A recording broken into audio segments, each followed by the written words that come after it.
So hello again, guys. I thought I would set out my table and kind of give you a demo of what it looks like when I'm cooking. I'm not going to cook right now because I just ate, but I thought I'd set some items out so you can get an idea of how large the table is.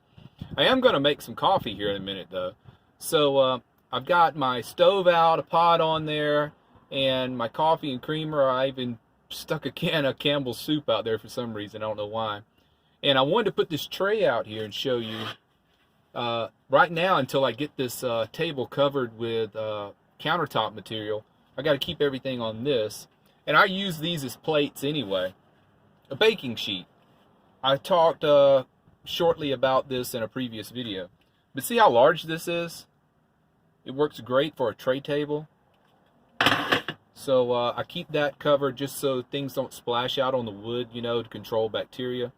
But I've got to get that table covered with Formica, I think they call it. And it's going to be great. So I've got the leg, let me angle it down. See, tilted way back in the back so your foot doesn't hit it and knock it over. It's super strong. I can actually get over here on the floor and use this table to push up on. It's fantastic. And I sit here in this seat here and have my meal. And I've got room behind the stove to put my laptop up. If I want to watch a video while I'm cooking, I can have that going there too. Let me see if I can adjust this right.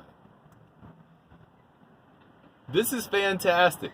I love this. Let me angle this up. Now, doesn't that look more uniform? This is great. Man, oh man, how convenient. How nice this has all turned out to be. And that was just an afterthought. Just having the table that slides in and out when you need it. It's great. Absolutely love it. As you can tell by the giant grin on my face. Alright guys, so I'm going to sign off, make myself a cup of coffee, and sit back here in a parking lot of who knows where and just enjoy myself. Take care, be well, click the bell. Bye guys.